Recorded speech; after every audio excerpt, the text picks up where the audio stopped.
Assalamualaikum dan salam sejahtera. Saya Nazri Kahar. Ini agenda Awani. Pada setiap hujung tahun pastinya pelbagai program melibatkan agensi kerajaan dianjurkan sama ada untuk mempamerkan ataupun mewar-warkan segala aktiviti yang sudah pun dilaksanakan sejak setahun yang lalu ataupun sebelum itu. Pastinya ini penting untuk kesempatan kepada semua pemegang taruh terutamanya rakyat mengetahui apakah program yang sudah pun dilaksanakan, apakah kejayaan, milestone yang dicapai oleh setiap agensi dan lebih penting apa manfaat yang diperolehi ataupun dinikmati oleh rakyat setiap program yang dilakukan oleh agensi kerajaan. Yang terkini, persidangan berkaitan dengan Pusat Ekonomi Digital ataupun PEDI ataupun PEDI Madani 2023 akan berlangsung pada 29 November pada hujung minggu ini, iaitu di PICC Putrajaya. Jadi untuk membincangkan perkara ini, 2-3 kali dah saya membincangkan perkara ini, tapi dah masuk minggu terakhir menjelang PEDI ini. Jadi Cik Bukhari Yahya sebelah kanan saya, Ketua Bahagian Transformasi dan juga Koordinasi Negeri MCMC. Apa khabar Cik Bukhari? Alhamdulillah. Terima kasih. Jadi ini dah fasa keberapa ni nak masuk menjelang 29 hari bulan persidangan PEDI di PICC? Okey, terima kasih Encik Nazri kerana sekali lagi memberi ruang kepada kita untuk mempromosikan persidangan PEDI Madani 2023 yang akan berlangsung pada 29 hari bulan November. Mungkin dalam 2 hari lagi lah tarikh yang kita tunggu-tunggukan. Jadi ini merupakan kesinambungan program kita yang pertama kali, yang mana kalau kita lihat persidangan PEDI Madani 2023 ini merupakan satu persidangan yang penting kerana ia adalah julung kali diadakan berkaitan dengan PEDI. So jadi kita mengadakan persidangan PEDI ini bukan sahaja untuk kita memberi pendedahan kepada masyarakat setempat, tetapi yang paling penting adalah kita ingin mengiktiraf mereka-mereka yang bertugas di PEDI, pengurusnya, timbalan pengurusnya, yang mereka merupakan tulang belakang kepada PEDI. Kalau kita lihat saban hari kejayaan yang diwar-warkan berkaitan dengan sekarang ni keusahawanan di PEDI adalah dengan sokongan daripada pegawai-pegawai yang bertugas di PEDI. Ya, dan penggerak-penggerak PEDI jugalah. Ya, benar Encik. So jadi itulah mengapa kita mengadakan persidangan kali ini. Yang mana sebelum ini kalau kita lihat PEDI telah beroperasi daripada tahun 2007, tetapi inilah julung kalinya kita mengadakan persidangan yang besar yang mana kita akan iktiraf mereka-mereka yang telah menyumbangkan kepada kejayaan PEDI yang telah ada. Ya, mungkin orang macam kita Cik Bukhari tak ada masalah memahami apa itu PEDI, maklum di mana PEDI dan apa fungsi PEDI. Tetapi mungkin pada malam ini sebelum 29 hari bulan, cuba Cik Bukhari terangkan apa maksud PEDI dan apa signifikan PEDI Madani 2023. Okey, kalau kita lihat dari segi evolusi penyediaan liputan di kawasan-kawasan luar bandar dan sebagainya, PEDI ini merupakan satu platform ataupun inisiatif yang telah dilaksanakan oleh pihak kerajaan untuk kita menyediakan akses kepada mereka-mereka yang tidak mempunyai liputan ataupun kurang mempunyai liputan. So PEDI ini merupakan satu pusat setempat yang mana telah wujud untuk kita menyediakan akses internet kepada mereka. Sementara mereka menunggu akses internet secara peribadi ke kawasan-kawasan mereka, mereka boleh menggunakan PEDI. So di PEDI ini pelbagai program dilaksanakan, termasuklah latihan ICT, latihan keusahawanan dan sebagainya. Oleh yang demikian, wujudlah pelbagai peluang-peluang kepada komuniti-komuniti setempat, terutama sekali dalam bidang pembangunan sosioekonomi mereka. Dengan adanya ilmu-ilmu yang dilatih di PEDI, maka mereka boleh terlibat dengan kerja-kerja yang berkaitan dengan digital dan sebagainya.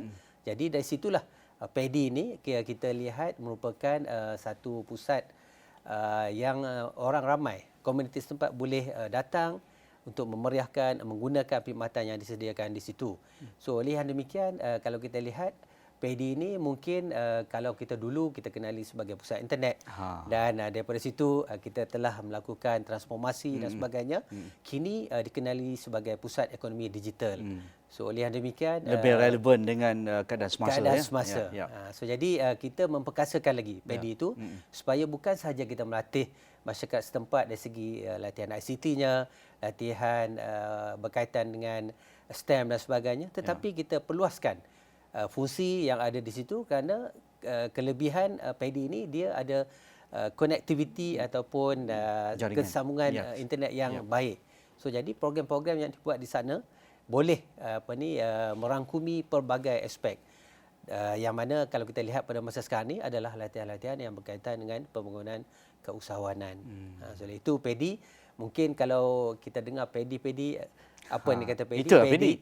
Pedi merupakan satu tempat yang ramai boleh datang digital dulu untuk menggunakan kemudahan-kemudahan yang berkaitan ICT, mempelajari pelbagai program-program berkaitan keusahawanan dan juga perkhidmatan-perkhidmatan lain yang disediakan di situ. Contohnya dari segi kalau kita nak membuat salinan ataupun membuat permohonan borang dan sebagainya boleh datang kerana pegawai-pegawai yang dilatih di situ akan membantu mereka-mereka melaksanakan ataupun menjalankan aktiviti-aktiviti yang mereka perlukan bantuan. Ya. Jadi kalau kita nak tahu lebih lanjut, ada berapa jumlah keseluruhannya di seluruh negara pusat pedi ini? Okey, kalau kita lihat daripada asal penubuhan tu daripada 2007, sekarang kita ada 911 pedi yang beroperasi di seluruh negara. Itu merupakan satu jumlah yang besar. Dan pedi-pedi ini diselenggarakan oleh pengurus dan juga timbalan pengurus. So jadi di situlah kita latih pengurus dan timbalan pengurus ini agar mereka berkeupayaan. Sepenuh masa. So dan juga yang paling penting, pedi kita ni beroperasi 7 hari seminggu. Oh, tak ada cuti? Tak ada cuti. Kita akan bercuti kalau ada cuti umum. Cuti umum kita akan tutup jugalah. Jadi secara kebiasaannya seminggu jalan terus. Boleh jalan terus dan mereka-mereka yang mungkin tiba-tiba memerlukan perkhidmatan pada hari Minggu, hari Sabtu, hari Ahad pun boleh datang ke pedi untuk mereka menggunakan perkhidmatan yang disediakan di sana. Bagi anda tak tahu di luar sana, kalau nak tahu lebih lanjut di mana lokaliti ataupun lokasi pedi, boleh Google ke MCMC, di situ senarannya penuh disenaraikan di mana pusat-pusat pedi ini. Jadi untuk persidangan Madani 2023, apa pengisiannya dan apa orang kata pun pengiktirafan yang akan diberikan kepada penggerak pedi? Okey, kalau kita lihat kejayaan sesuatu program itu adalah bergantung kepada mereka yang menguruskan. So dalam hal ini pedi diuruskan oleh pengurus dan juga timbalan pengurus. So jadi mereka inilah yang kita akan raikan. So kalau kita lihat pedi ini diuruskan oleh pihak pemberi perkhidmatan yang kita lantik. So mereka ini yang menguruskan pedi dan yang melaksanakan aktiviti, program dan sebagainya adalah pengurus dan timbalan pengurus. Oleh yang demikian kita akan adakan pelbagai anugerah kali ini untuk kita mengiktiraf pengorbanan mereka. Kerana melaksanakan program di pedi ini bukan sudah. Bukan suatu perkara yang mudah. Terutama sekali kalau kita lihat di kawasan luar bandar dan sebagainya. Dari segi minatnya, dari segi lokasi pedi dan juga tempat-tempat penempatan kadang-kadang jauh, macam mana kita nak menarik minat mereka untuk datang.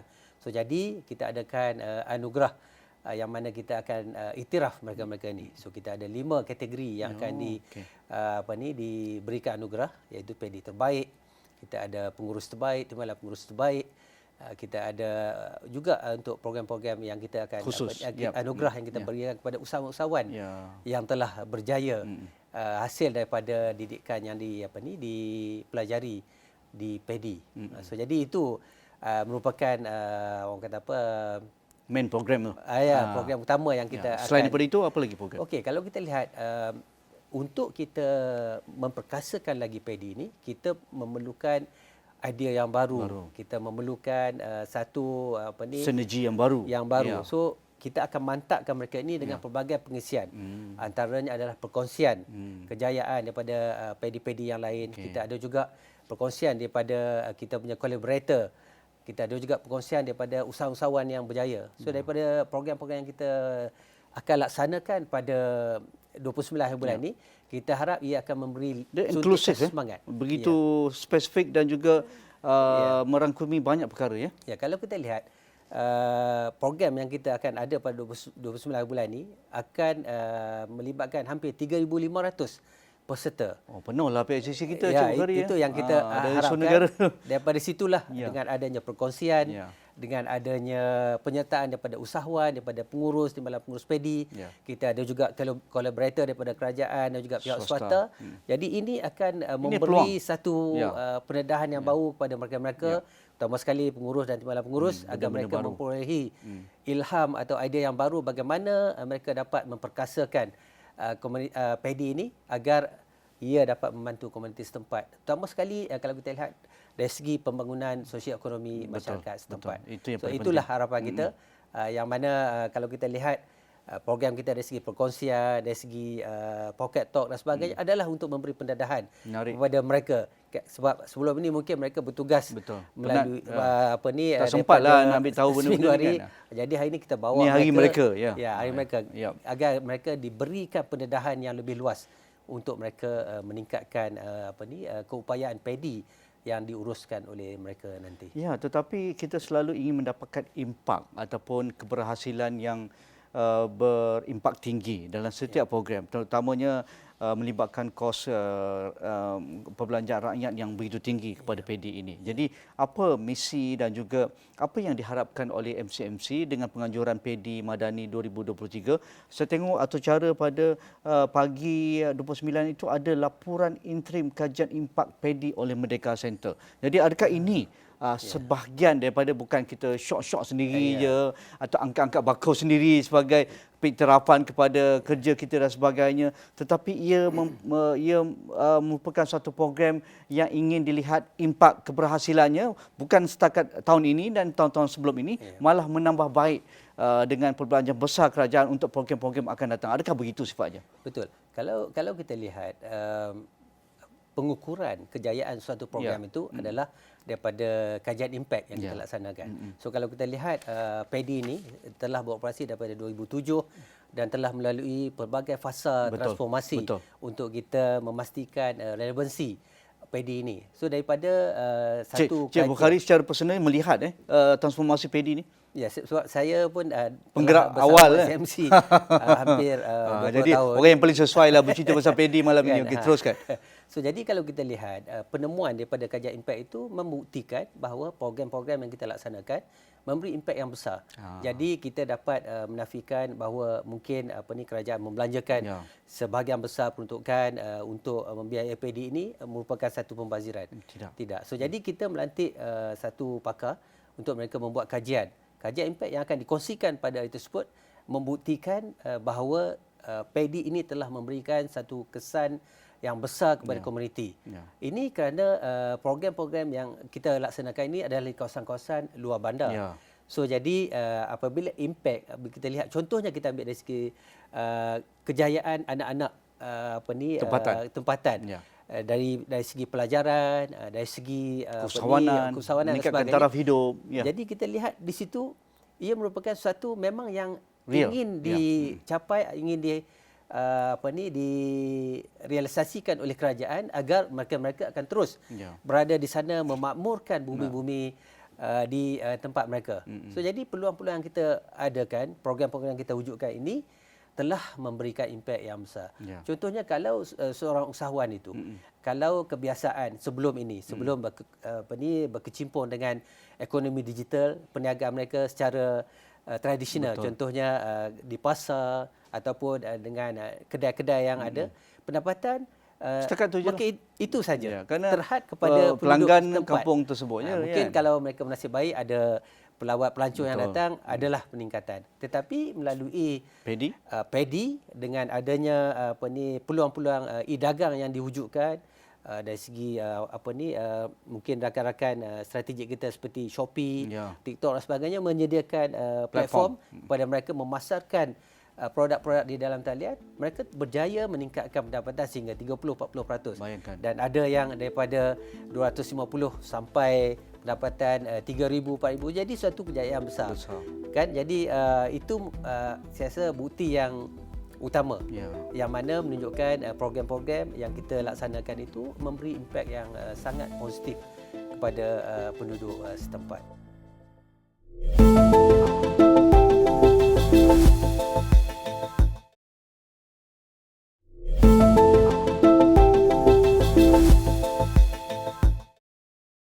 antara hasrat Kerajaan Madani dan Kerajaan Perpaduan adalah menoktahkan kemiskinan tegar.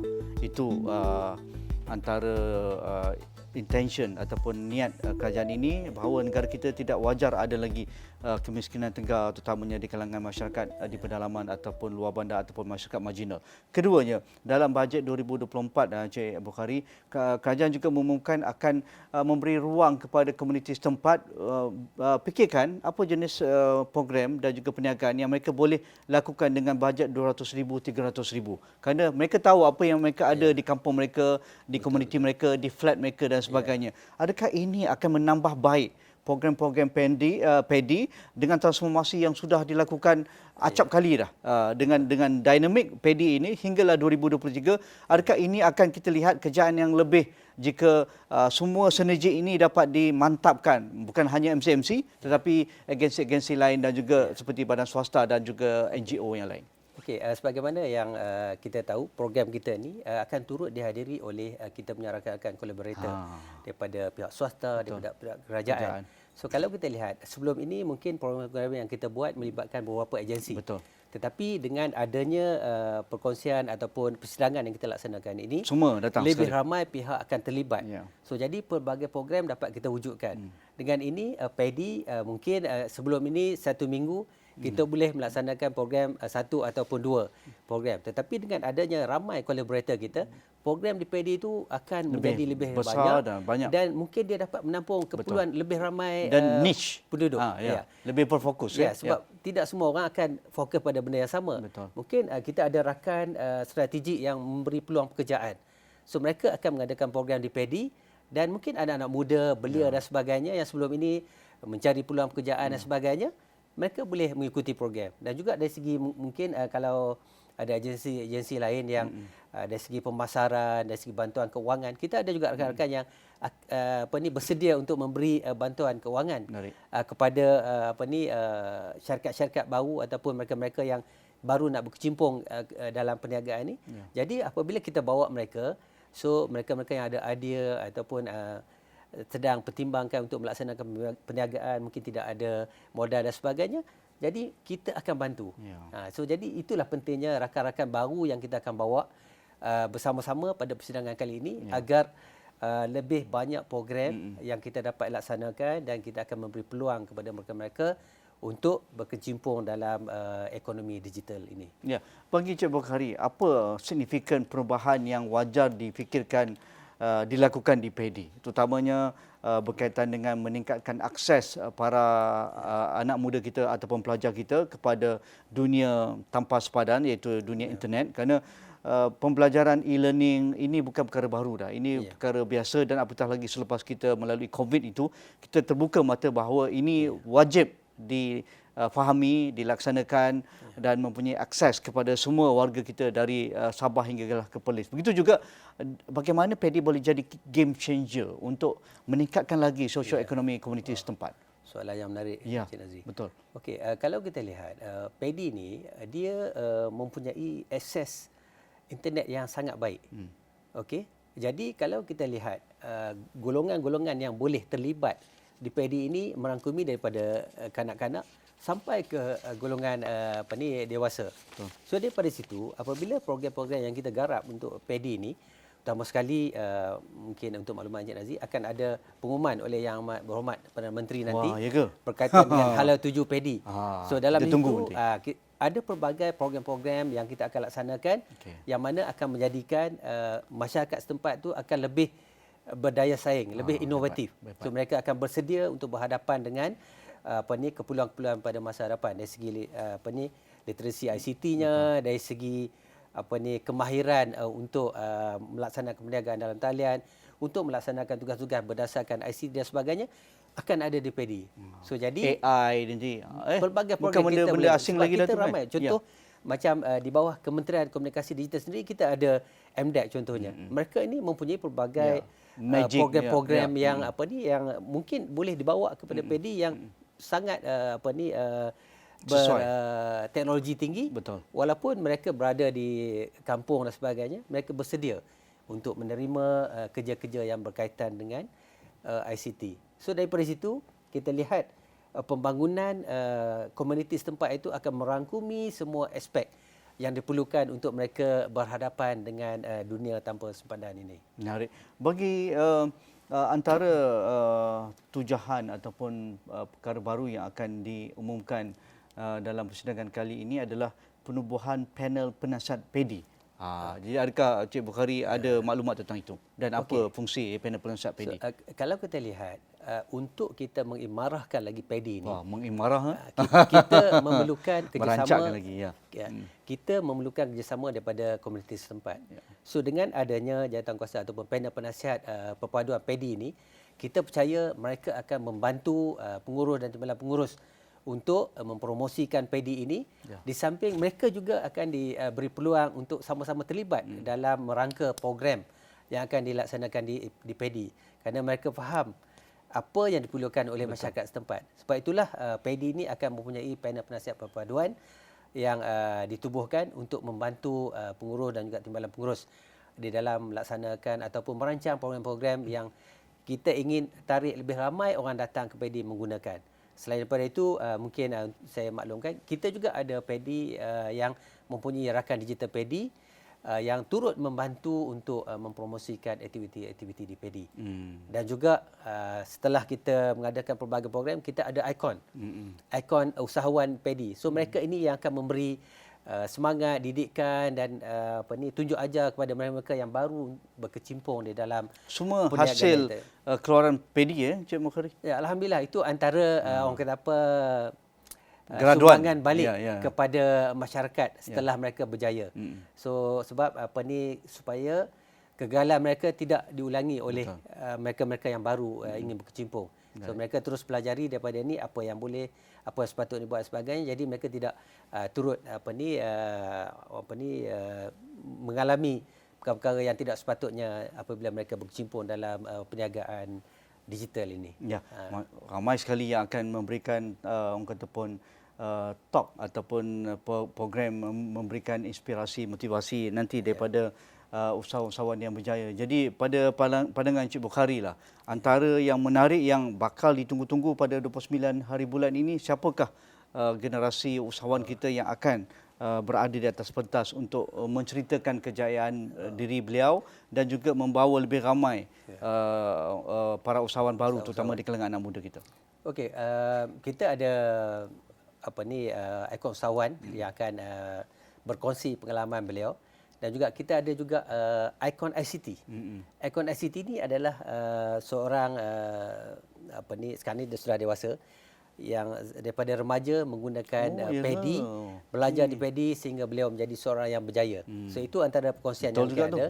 Tetapi yang menarik ini adalah usahawan. Bagaimana daripada perniagaan secara kecil-kecilan di kampung, beliau berjaya meningkatkan peningkatan begitu ketara sekali, yang mana itulah saya rasa pengisian yang menarik. Selain daripada itu, sesi perbincangan kita akan mengupas dari segi bagaimana kita nak menjadi usahawan, yang mana saya sendiri pun akan menjadi moderator kepada sesi persidangan perbincangan tersebut. Dan kita ada yang berkaitan dengan peluang pekerjaan. Itu satu yang menarik juga. Yang mana suatu benda yang baru dan juga dari segi kemahiran. Kemahiran ni dari segi latihan, dari segi pemasaran dan sebagainya. Kita ada daripada Microsoft, kita ada daripada dan sebagainya.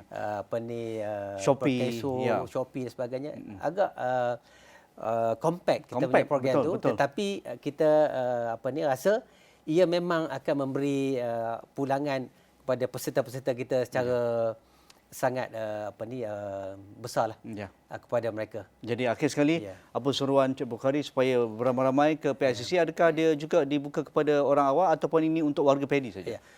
Okey, kami di Kementerian Komunikasi dan Digital dan juga MCMC amat berharap agar masyarakat ataupun orang ramai dapat hadir untuk sama-sama mempelajari.